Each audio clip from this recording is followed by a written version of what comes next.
Heal, Grow show. This episode, we discuss feel, the importance of feeling emotions. I'm excited and a little bit nervous to bring this to you as it's the very first episode, but I'm sure throughout the creation of this podcast, we can feel, heal, and grow together. Here's a brief introduction to who I am. My name is Marina Vanderhayden, and I am the founder of Sprowt, an app to help you feel your emotions, heal painful perceptions, and grow into your best self. I am an emotional intelligence practitioner, meditation teacher, cognitive behavioral therapy practitioner, hypnotherapist, breathwork facilitator, and lifelong learner, to name a few things. Having struggled with mental and emotional health for most of my life, I've experienced how the state of my inner world affects nearly every aspect of my outer reality. I believe understanding and nurturing the layers of ourselves is how we can make the most of this human experience and inspire others to do the same. In this podcast, my goal is to help you embody wisdom with the application of knowledge to feel adaptable, peaceful, and resilient in daily life.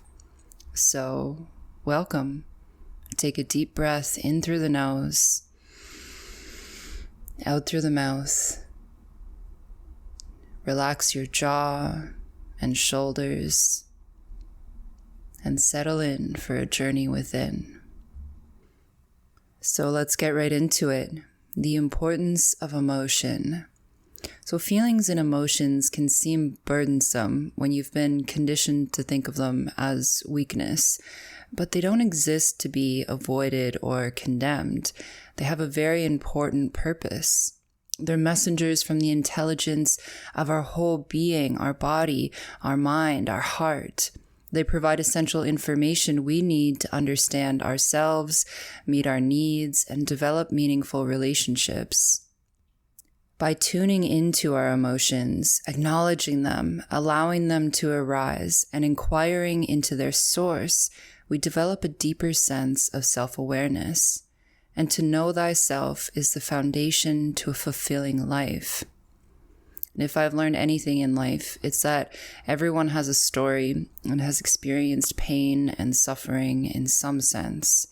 It's unavoidable in the human experience. Sometimes pain alters our perception and causes us to live from a place of fear rather than love. But the beauty of being human is the plasticity of our brains. We have a miraculous ability to change. And that's why healing starts with feeling. Healing is the next podcast topic, so stay tuned for this.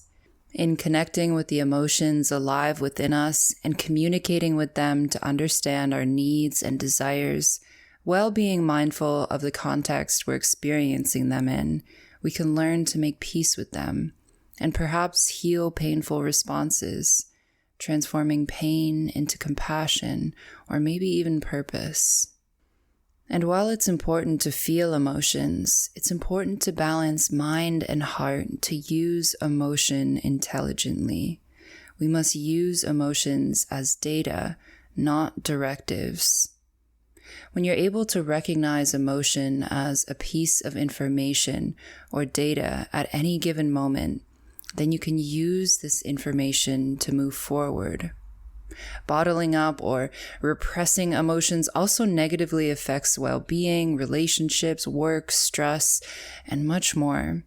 As humans, we're wired for connection and expression, and repressing our expression goes against our biology. In my personal experience, repressing emotions has led to them getting stronger and stronger until they eventually boil over in an overwhelming and often uncontrollable way.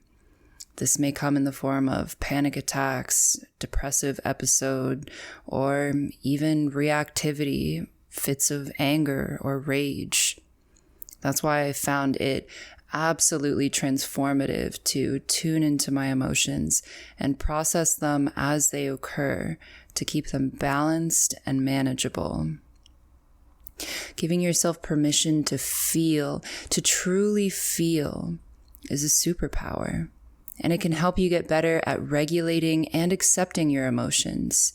Because once we understand our emotions and where they come from, we can manage our responses to them to serve our greatest good. And emotions affect almost every aspect of life and how we live. This includes motivation, learning, growth, development, survival, attention, memory, decision-making, problem-solving, connection and attachment to others, our career, passions, fulfillment, creativity, and overall well-being. When we're experiencing hardships and challenges, emotion can seem like more of a burden than a blessing. But with practice, you can learn how to transform even painful emotions into beautiful reminders of your aliveness. And I can't forget to mention intuition, the fleeting first sign of emotion, often called a gut feeling, can help keep you safe from harm in ways the mind can't always comprehend. And I have to admit, if I had listened to my intuition more, I wouldn't have had to endure half the hardship I've experienced, or at least I would have navigated it more effectively. Let's touch on the importance of emotions in relationships. As babies, emotions are how we communicate before we can even speak. Crying, screaming, smiling, squealing are all signs of our internal state, an expression of our needs and a way to communicate with those around us. Being aware of our emotions and their needs is at the core of effective interpersonal communication as well. This is a core tenet of Marshall Rosenberg's book, Nonviolent Communication, which I highly recommend. Understanding our own emotions and feelings lays the foundation to expressing them openly and authentically to others as well. This also enables us to understand what another person may be experiencing. This allows us to feel seen, heard, and understood, and also to see, hear, and understand another. And I will say, when it comes to developing meaningful relationships with others, whether your partner, spouse, children, friends, family, or professional relationships, vulnerability is strength when used with discretion. Showing and expressing our emotions in the right context deepens interpersonal connection and understanding. And when we know our own emotions and where they come from, it becomes less scary to share them with others. Because we all experience emotions, albeit in different ways. If we don't understand them, there can be fear around showing or expressing emotion, because it may seem like they're out of control. But when you're aware of them and have the tools to regulate them, you can interact from a place of love, openness, and curiosity instead of fear, reactivity, and defensiveness. So let's discuss the difference between thoughts, feelings, and emotions. Distinguishing this difference between thoughts, feelings, and emotions is important because Western society tends to be caught up in the head, to think of emotion as a weakness and not see its value in comparison to logic. But we are not just thinking heads. We are thinking, feeling, full-body beings. And to feel whole and well, we must treat ourselves as such. Now, there's debate among experts on how to define emotion. So rather than get caught up with the details of this, here we aim to understand the relationship between thoughts, feelings, and emotions. So thoughts are contents of the mind. These mental occurrences can influence how we feel, particularly when we allow our attention to get carried away by a thought or pulled into a spiral of other thoughts. Feeling is a word we use to describe the emotions our body is experiencing. Emotions originate as sensations in the body, and feeling is the bridge of awareness connecting thought and emotion. It's our mind's perception of emotion. But we run into trouble when we use the words like or as though when expressing how we feel, because like or as though used after I feel represent intellectualizing emotions or confusing thoughts with emotions. So consider these phrases: I feel like you don't care, or I feel as though I'm on top of the world. You cannot actually feel these experiences in your body. These are contents of the mind. So instead you could say, I feel misunderstood, or I feel empowered. It can be lexically confusing because we can feel emotions while feeling and emotion are different things. So let us be bound by the idea instead of the limits of language. So we've discussed thoughts and feelings. We've learned emotions originate as sensations in the body, whereas feelings are influenced by emotions but are generated from thoughts. Now let's discuss emotions. As I mentioned, there is a debate among experts on a definitive definition of the word emotion. So to understand what emotions are, let's get into how they're created. Dr. Lisa Feldman Barrett is a respected neuroscientist, among the top 1% most cited scientists worldwide for her groundbreaking research in psychology and neuroscience. And she developed the theory of constructed emotion. Now, this is a vast topic eloquently described in her book, How Emotions Are Made, which I'll put in the description. So I'm going to try to put it simply. The theory of constructed emotion states that for our brain to operate most efficiently, it uses past experiences and a wide variety of other factors as a guide to making predictions on how we should respond to certain stimuli. This includes, but is not limited to, the state of your nervous system, hormone levels, satiety, energy levels, the vocabulary of emotions, and perceptions of past experiences. This all adds to your brain's and body's generalizations of emotions you experience as pleasant or unpleasant, high or low. These experiences occur because it's our mind's way of balancing our body budget. Our body budget is how our brain budgets energy in the body to keep us alive and well. To ensure our body budget is balanced, the brain anticipates and attempts to satisfy the body's needs even before the need arises. For composing 2% of our total mass, the brain uses about 20% of our energy. So to operate most efficiently, it has become a prediction and meaning-making machine inside our skull. It's also interesting to note that there are no biological fingerprints of emotion in the brain or facial expressions. This means feelings and emotions are unique to each and every individual. Emotion does not have a unique and consistent, visible expression across individuals or even within the same individual across instances. And just to note, if you hear my bird in the background, he gets a little bit excited when I'm talking, and he likes to join in on the conversation. His name is Wally, and he's an African gray parrot. He's a very emotional and sensitive being. Kind of like me, so I guess it fits. I digress. So I had mentioned emotion does not have a unique and consistent visible expression across individuals.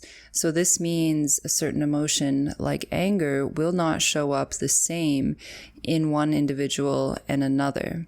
Although it is also interesting to note that a team of scientists in Finland asked people to map out where they felt different emotions in their bodies, and they found that the results were surprisingly consistent even across cultures. This relates to an exciting graphic that may help you connect with how emotions are experienced in your body. So I'll include this image in the episode transcript, which is on the Sprowt.io website, or you can just Google heat map of emotions. Anyways, some time ago, I asked Dr. Feldman Barrett on Twitter how she could describe the theory of constructed emotion, or how emotions are made, to a 5-year-old, and this is how she replied. Interesting question. I probably wouldn't describe the theory itself, but would, number one, point out the huge variety of what a single facial movement means, like a smile, and number two, talk about the emotional experiences of storybook characters and how the characters can help themselves. Then she included an image with an excerpt from her book on the importance of developing emotional awareness in children. Now, I think this is important to include because as adults and our beautiful capacity of neuroplasticity, we can train ourselves to change how we feel about and experience emotions. So here's the excerpt. Speak to your child about emotions and other mental states as early as possible, even if you think they are too young to understand. Remember that infants develop concepts well before you realize it is happening. So look children straight in the eye, widen your eyes to grab their attention, and speak about bodily sensations and movements in terms of emotions and other mental states. See that little boy? He's crying. He's feeling pain from falling down and scraping his knee. He is sad and probably wants a hug from his parents. Elaborate on the feelings of storybook characters, your children's emotions, and your emotions.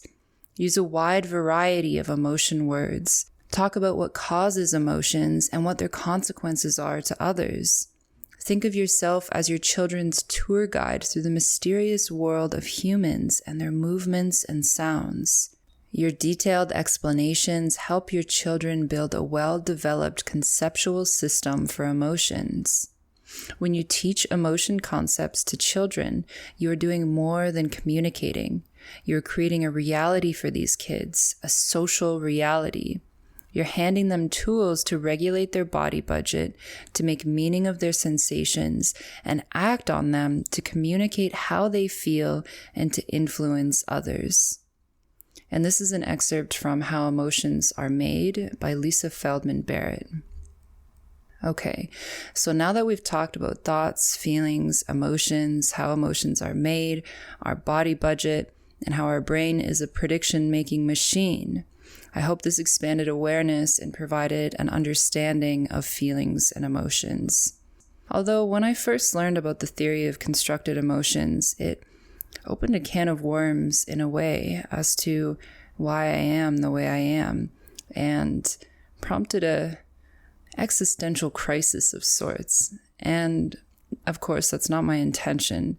It seems that learning new perspective or ways to understand the human experience can be uncomfortable because it pushes the limits of our knowledge. But pushing the limits of what we know is how we grow. Now let's discuss language, an integral aspect of feeling, understanding, and differentiating emotion. To quote Brené Brown, a prominent psychologist, researcher, author, and lecturer researching shame, vulnerability, and leadership, language is the greatest tool for meaningful connection, and having access to the right words changes everything.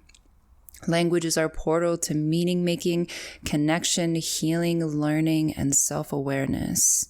And this is from Brené's book, Atlas of the Heart, Mapping Meaningful Connection and the Language of Human Experience. In fact, our vocabulary of emotions directly relates to the depth at which we can experience them. In Brené Brown's research on shame resilience, they asked participants in the training workshops to list all the emotions they could recognize and name as they were experiencing them. Then, over 5 years, they collected surveys from more than 7,000 people. The average number of emotions called across the surveys was 3. The emotions were happy, sad, and angry. And we know our brains are meaning-making machines and strive to categorize experiences to make sense of the world. So to do this internally and within our communication with others, having the correct language to describe emotions is integral. To illustrate this concept, here's a quote from philosopher Ludwig Wittgenstein in Atlas of the Heart, Brené Brown's book. "The limits of my language mean the limits of my world. What does it mean if the vastness of human emotion and experience can only be expressed as mad, sad, or happy? What about shame, disappointment, wonder, awe, disgust, embarrassment, despair, contentment, boredom, anxiety, stress, love, overwhelm, surprise, and all the other emotions and experiences that define what it means to be human? I feel this quote deeply as I've been learning to expand my own emotional vocabulary for some time now and have noticed the profound impact on my well-being and my ability to perceive nuance. It's almost as if expanding your vocabulary of emotion adds more color to your world. To expand your emotion vocabulary, you can check out an emotion wheel and maybe make it the background of your phone. I also highly recommend the book Atlas of the Heart by Brené Brown. It truly is an atlas of the heart and almost a dictionary of all the emotions that we can experience, where they come from, and what they mean. It's very insightful. And also, if you're a bittersweet kind of soul like me, the book The Dictionary of Obscure Sorrows is phenomenal. And this author took 7 years to create a whole dictionary of words that didn't exist before. Some of them are made from words from other languages or combinations of words, but it makes you feel more connected to yourself and the world, knowing that the emotions you didn't have names for are actually shared experiences. It made me embrace my humanity a little bit more. And there's also another book called Bittersweet by Susan Cain, which describes how sorrow and longing make us whole, which beautifully describes how the lows and darkness we experience are directly related to our capacity to feel highs and joy, love, and light. Susan Cain is also the author of the book Quiet, The Power of Introverts in a World That Can't Stop Talking. And this book revolutionized how the world perceives and understands how introverts function. I wanted to share some of my favorite emotion words with you. So number 1, we'll start with alexithymia, which is an inability to identify and express or describe one's feelings and emotions. Next is the German word Freudenfreude, which means to derive joy from another's joy. This is the opposite of the word Schadenfreude, which means to derive joy from someone's misfortune. And I gotta admit, we've all done this at some point. The next word is Sonder, which comes from the Dictionary of Obscure Sorrows, which means the profound feeling of realizing that everyone, including strangers passing in the street, has a life as complex as one's own, which they are constantly living despite one's personal lack of awareness of it. That's really beautiful. And the word liberosis, the desire to care less about things. And I might botch the pronunciation of this one. Backpfeifengesicht, meaning a face in need of a fist. I don't condone violence, but I think this word is funny and relatable because we all get angry sometimes and clench our fists in rage. And next is the Dutch word gezellig, which is difficult to translate, but basically means having an inviting and friendly ambiance, cozy, nice, pleasant, or sociable. This could be related to conviviality or fun. My family is Dutch, and I grew up hearing this word, although I'm Canadian, so I feel this one. Next is the word kafune, which means to tenderly or affectionately run your fingers through one's hair, whether a loved human or pet. And the Chinese word xing, which is spelled Xin in English, which doesn't differentiate between the heart and the mind because it refers to both together as our core. And please give me some grace if I accidentally mispronounced any of these words in your language. My Canadian accent will faithfully shine through. And lastly, ineffable, although there are many words I adore that express emotions. Ineffability is the quality of something that surpasses the capacity of language to express it. These are usually experiences that inspire wonder beyond what words can express. I suppose the emotions we don't yet have words for are ineffable. I would love to know what emotion words you have in your language that don't exist in English, or even English words that aren't used so commonly, and what they mean. So send me a tweet with your words at Marina Vander H on Twitter. So now let's get to the good part, how to feel emotions. Let's start with awareness.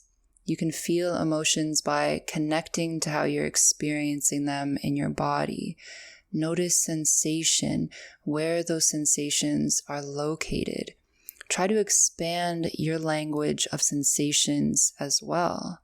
Breathe deeply. Breathe into emotions. Feel your breath stoking the fire of your liveliness. Next is interoception, which is the perception of sensations from inside the body. It includes the perception of physical sensations related to internal organ functions, such as heartbeat, respiration, and satiety, as well as the autonomic nervous system activity related to emotions. You can strengthen interoceptive abilities by tuning into your breath. Notice how deeply you're breathing, how fast you're breathing, and if you can notice the space between inhale and exhale. Notice your heart rate, observe satiety and digestion, the last time you ate, what you ate, how it made you feel, and how hydrated you are. Assess your energy level, high or low, pleasant or unpleasant. Remember how you slept and if food, supplements, or medication can influence this. Next is stillness. Be still for a moment, as often as you can, at least every day. Notice how the sensations in your body shift from moment to moment. If you don't even know where to start with being still and allowing emotions, Sprowt meditations may offer some guidance. Next is give yourself permission to feel and experience the energy alive within you. Emotion is energy in motion. Take a moment to write down the emotion, journal about it, negative, positive, or somewhere in between, and why it is affecting you. This way you can learn more about yourself and express yourself to others with ease. Sometimes seeing it on paper or in front of us can help us better understand them too. Next is accept emotions. If you're feeling sad, allow yourself to cry instead of holding back tears. Sometimes watching a sad movie or listening to sad music can help you with this too. If you're feeling happy, smile and let others know. The sooner you acknowledge the feeling, the sooner you can embody it and move through it. Next is to investigate. Make the unconscious conscious. Tune into where emotions are coming from, what they mean, and the needs your emotion is trying to express. As Carl Jung says, until we make the unconscious conscious, it directs our life and we call it fate. So see emotions as a plant in the garden of your consciousness. Trace its roots back down to the source, perhaps in childhood or a previous experience. When you understand the root of what you're dealing with, it becomes easier to manage and eventually transcend the emotion. For me, working with a therapist has been integral to understanding where my emotions come from and the needs they express. Next is to move intuitively. Remember, we're physical beings, and a big part of processing emotion is movement. Emotion is energy in motion, and it helps a great deal neurologically and biologically to move our bodies when it comes to balancing our body budget and managing emotions. Move in a way that feels good for you right now if you're able. For example, roll your wrists, ankles, or head from side to side. Notice how it changes the sensations in your body, even in the slightest. Take a deep breath. Move, shake, groove, baby. And if you're so inclined, get up and move in a way that feels right for you. Dance, jiggle, wiggle, jump up and down, give yourself a hug, scream into a pillow, flex your muscles, writhe and contort your body in whatever way you want. Do interpretive dance or an Irish jig. Cry, smile, laugh, hug a tree, a loved one, or a pet. Take your shoes off, feel the earth under your soles. Listen to your body and ask it what it needs. Next is practice and patience. Feeling takes practice, especially if you've been disconnected from yourself and caught up in your head too long. So give yourself grace. Meet your inner critic with compassion and make time to be still and connect with your internal state. Allow yourself to feel weird, awkward, or embarrassed, because discomfort is the price of admission to a meaningful life. It's how we learn, grow, and actualize our potential. Remember, you are a thinking, feeling, and emotional being, so don't forget to pay attention to your emotions. In summary of this episode, I was going to say I feel this is a lot of information I included, but that's a thought, not an emotion. So I will say instead, I think it may be a lot of information. So if you didn't retain everything, that's okay. I'll be elaborating on these topics in new episodes. And please let me know your feedback too, as it will help me structure this podcast most effectively. So, in summary, we learned the importance of emotions, the difference between thoughts, feelings, and emotions, how emotions are made, and the theory of constructed emotion. Essentially, our brain is a prediction-making machine to balance our body's energy budget. This helps us consciously and unconsciously meet our needs to keep ourselves alive. That there are no biological fingerprints of emotion in the brain or facial expressions, meaning emotions are unique to each and every individual. And how our vocabulary of emotions determines the depth at which we can experience the world, and how language maps the meaning of experience. And we learned how to practice feeling emotions by being still, giving ourselves permission to feel, investigating the source of emotion, moving intuitively, practicing, and being patient. So that's it for this episode. If you enjoyed this, I would be grateful if you left a review wherever you're listening. Also, feel free to send this to someone you care about who could use a gentle reminder to tune into the feelings and emotions alive within them. Check out the Sprowt with a W, S-P-R-O-W-T, emotion meditation app if you'd like to be guided through feeling, understanding, and processing emotions through meditation. New content is uploaded weekly, and this week's practice is trust, finding trust within yourself. And lastly, breathe air with flair, be self-aware, and take care. Grow through what you go through, and emotional regards till next time.